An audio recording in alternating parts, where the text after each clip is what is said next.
Donc je voulais revenir sur l'art et le féminisme, mais dans la pratique artistique en fait. Et je voulais utiliser comme point de départ ce qui m'a poussé à mener cette réflexion. C'est pas du tout une recherche en histoire de l'art, en fait, c'est vraiment le mélange des études de genre, de la littérature et de la culture. Et c'est notamment à travers le livre Un monde flamboyant de Siri Hatzvet que j'ai pu me poser ces questions sur ce que c'était une œuvre qu'on pouvait qualifier de féministe ou non. Donc tout d'abord, en fait, j'aimerais vous présenter un peu ce livre pour que vous puissiez comprendre en quoi il était intéressant pour mener cette recherche. En fait, c'est un roman qui date de 2014 d'une essayiste américaine. En fait, c'est assez compliqué, ça se présente sous la forme d'une anthologie par un ou une universitaire qui s'appelle IVS. Justement, on n'a pas le genre de la personne qui rassemble ces différents textes sur l'artiste qui s'appelle Harriet Burden. Elle rassemble plusieurs témoignages de proches, de critiques d'art et même des carnets personnels de l'artiste sur un projet qu'elle a mené pendant sa vie. En fait, elle a décidé d'exposer le sexisme dans le monde de l'art contemporain grâce à un stratagème de masques. Elle a demandé à trois hommes d'exposer ses œuvres à elle sous leur personne, en fait, de faire des expositions sans se montrer elle, mais c'était elle qui produisait les œuvres. En fait, les premières. Donc en fait, elle utilise 3 masques différents pour montrer les différents stéréotypes qui existent à la réception critique des expositions. Donc le premier masque, c'est un artiste qui s'appelle Anton Tisch, qui est un jeune artiste qui sort d'école d'art, en fait, blanc, hétérosexuel. Et ils créent ensemble une œuvre donc à 4 mains, mais c'est seulement lui qui est présent à l'exposition et qui dit, qui montre qu'il est l'artiste. L'œuvre s'appelle L'histoire de l'art occidental. C'est une femme qui reprend la pose d'une Vénus, en fait, thème assez traditionnel dans l'histoire de l'art, et qui est recouverte de références artistiques, principalement masculines, en fait, qui représentent le canon traditionnellement enseigné dans les cours d'histoire de l'art. Face à cette sculpture gigantesque, il y a un mannequin masculin qui regarde cette œuvre, en fait, et ça représente l'incarnation de ce qu'on appelle, de ce qui a été théorisé par Laura Mulvey, le male gaze. Donc ça incarne vraiment de manière frontale ce qui a été fait dans l'art depuis plusieurs siècles, des hommes qui peignent des femmes nues pour le plaisir purement masculin, en fait, surtout dans la peinture de nu. Je pense à toutes ces femmes muses, lascives qui sont présentes dans les musées. Ensuite, le deuxième masque, c'est un artiste qui s'appelle Phineas Q. Elridge, qui est racisé et homosexuel. Donc on voit que les stéréotypes dans la réception critique sont pas du tout les mêmes, que c'est une réception qui est complètement biaisée avec ses faits, parce qu'il faut savoir que dès que l'artiste ne correspond plus à ce qu'on appelle entre guillemets la neutralité, c'est-à-dire l'art créé par un homme blanc hétérosexuel d'un certain âge, c'est tout de suite vu comme la subjectivité, ou c'est vu au prisme de ces faits qui marquent soi-disant son art, alors qu'il faut savoir que les œuvres qui sont produites et montrées dans les 3 expositions sont bien le fruit de l'artiste Harriet Burden, mais ils sont juste interprétés différemment par rapport au masque qui est montré aux gens qui viennent visiter l'exposition. Et ensuite, la dernière œuvre, donc il faut savoir que cette œuvre, en fait, ça s'appelait Chambre de la suffocation, et c'est des chambres qui sont en train de rapetisser, ça se dit, je sais pas si ça se dit, rapetisser, et qu'en fait c'est une installation où les spectateurs, spectatrices vraiment sont immergés dans l'œuvre, donc il y a moins moins de stéréotypes de genre qui sont décriés ou une histoire de l'art purement masculine, c'est moins mis en avant. Et dans la dernière œuvre, en fait, c'est un masque, c'est un homme qui s'appelle Rune, qui est blanc, hétérosexuel, de plus d'une cinquantaine d'années et qui est extrêmement riche. Et bizarrement, c'est l'exposition qui a le plus de succès. Donc vraiment, ça c'était juste pour planter le décor un petit peu de comment j'ai mené ces questionnements sur l'art féministe, en fait, parce que ce stratagème qui a été mis en place par l'artiste Ariette Bourgeois, c'est un échec total. Elle se dévoile à la fin dans une lettre à un magazine grand public d'art. Et justement, je vais vous lire une citation qui est le point de départ de cette réflexion sur ce que c'est qu'une œuvre d'art féministe.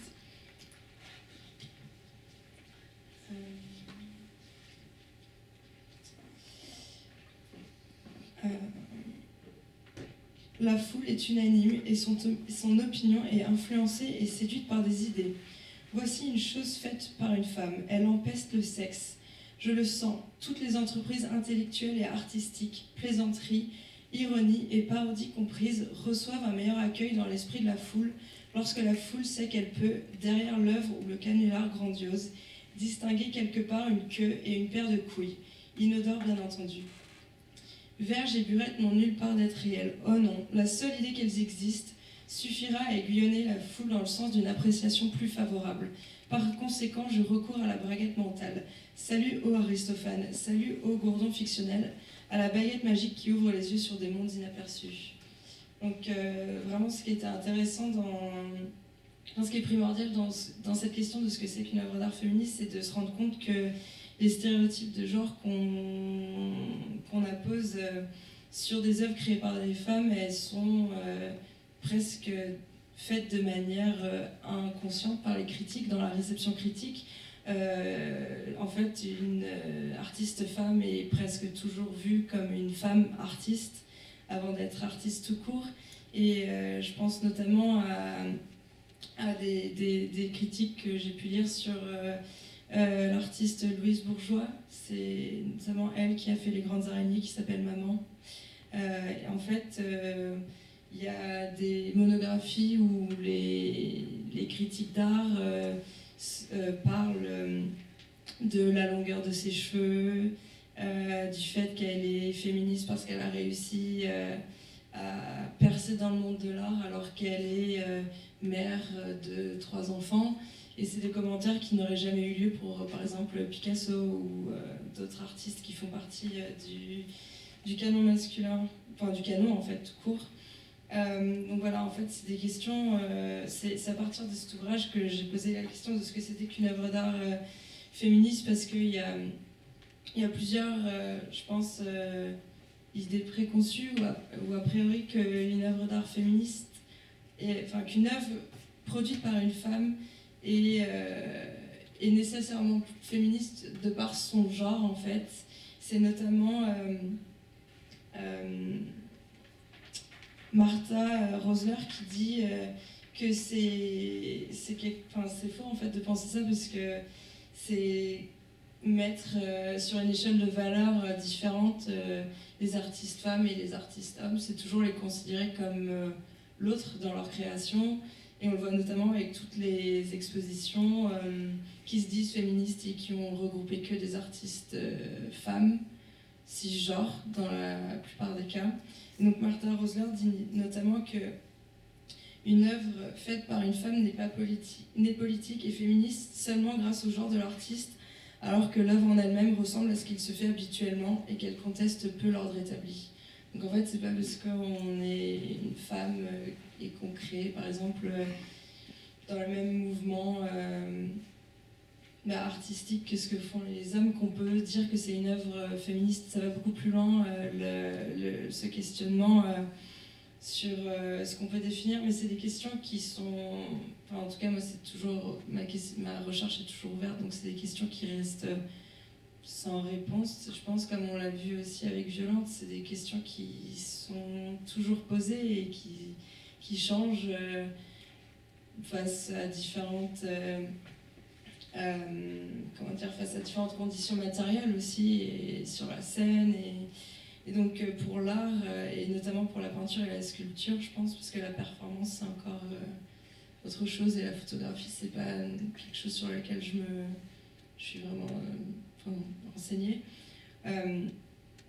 Est-ce que l'art féministe ou une œuvre d'art féministe, ça serait pas tout simplement une œuvre d'art qui sortirait de ce qu'on nomme le male gaze, qui a été théorisé par Mulvey, et qu'en fait ce serait permettre aux femmes et plus largement aux minorités en fait de déconstruire ce canon artistique et ce canon d'histoire de l'art qu'on nous enseigne en licence, en master, avec toujours les mêmes noms qui reviennent, ou alors quand c'est des noms de femmes ou de personnes racisées qui sont dans une histoire de l'art qui serait parallèle, et qui aurait plusieurs histoires de l'art, plusieurs canons qui s'entrecroiseraient jamais, et que ce serait juste des petites incursions, mais qui ne dérangeraient pas non plus le canon. Et donc pour revenir à cette question de ce que serait qu'un art féministe ou qu'une œuvre féministe, ça me fait, quand je parlais du fait que c'était des œuvres qui étaient pensées comme créées uniquement par des femmes, c'est aussi des œuvres qui sont pensées comme créées pour des femmes, comme si c'était des questions qui concernaient qu'elles. Je pense notamment aux expositions Elle at Pompidou, qui a eu lieu au Centre Pompidou en 2009. C'est une des premières expositions qui s'est pensée sur ces questions de féminisme. Enfin, non, elle ne s'est pas dite clairement comme féministe, mais elle s'est penchée sur ces questions de invisibilisation des femmes artistes. Et en fait, il y a eu énormément de critiques d'art qui l'ont qualifiée de féministe. Donc c'est plutôt dans ce sens-là que ça s'est passé. Mais ça revient toujours sur cette idée qu'il y ait des collections. En fait, c'est Camille Morino qui a monté l'exposition, et elle a ressorti les œuvres d'artistes femmes des réserves pour les exposer dans des salles durant une année, il me semble. Et en fait, ça reste toujours sur cette question de c'est un art par les femmes, pour les femmes, mais ça enlève toutes les considérations féministes plus larges de la déconstruction, ça reste dans cette bicatégorisation, dans la binarité. Et donc, en fait, je ne sais pas s'il me reste beaucoup de temps, mais c'est se poser la question de ce que c'est qu'un art féministe. Ça revient à essayer de déconstruire aussi ce qui a été mis en place ou de réfléchir plutôt à ce qui a été mis en place par l'art féministe dès les années 1970, c'est-à-dire un art essentialiste, aujourd'hui qu'on qualifie d'essentialiste, mais à l'époque c'était vraiment retourner la stigmatisation en se réappropriant des stéréotypes de genre masculin. Je pense notamment à la violence, à l'artiste Export qui se balade en pantalon, en jean, mais troué au niveau de l'entrejambe dans un cinéma avec alors il y a deux versions. Il y a une version qui dit qu'elle se balade avec une mitraillette, ou avec une arme en tout cas, et une version qui dit que non, mais sur les photos qui sont présentées, parce qu'à la fin, en fait, elle fait une série photographique, elle a une arme dans les mains. En bref, tout ça pour revenir sur le fait que, à partir des années 1970, l'art féministe se comprend dans cette essentialisation de le cunt art de Judy Chicago, c'est-à-dire que c'est montrer, en fait, c'est faire l'œuvre de son sexe féminin, c'est en faire la promotion, promotion non, mais c'est le montrer à la vue de tous, c'est montrer ce qui était caché. Il y a beaucoup je pense aussi par exemple à Niki de Saint-Phal qui a fait une œuvre où c'était un vagin géant dans lequel on rentrait, et qu'à l'intérieur, en fait c'était ça l'entrée de l'œuvre, c'était l'entrejambe d'une femme, et on pénétrait à l'intérieur c'était j'ai perdu le mot. Une réelle immersion en fait.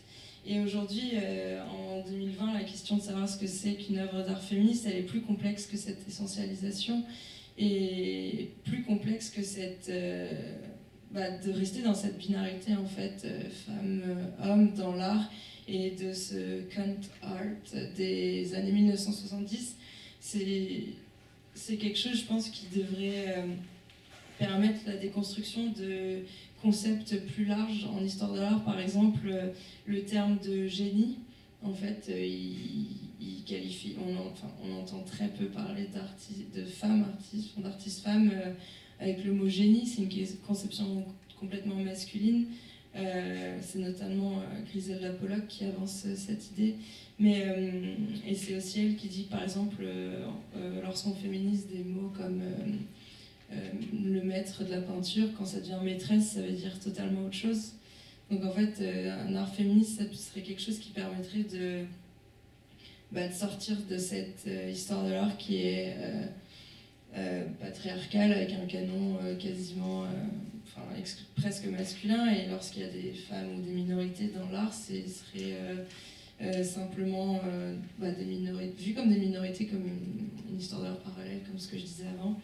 Donc voilà, je pense qu'une œuvre d'art féministe, ce serait quelque chose qui permettrait de reconceptualiser certaines idées en histoire de l'art pour tout simplement avoir un nouveau canon, je pense, comme dans la littérature.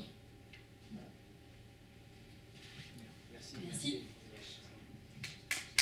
Très bien, merci. Ouais, je crois que cette notion de déconstruction, des canons et des normes qui ont été imposées depuis des siècles, et puis cette question de la personne qui fait l'art, et puis de l'invisibilité des artistes femmes. Oui, la personne qui fait l'art. On a redécouvert récemment les femmes impressionnistes, on commence à redécouvrir, et c'est dans tous les domaines en réalité, c'est pas que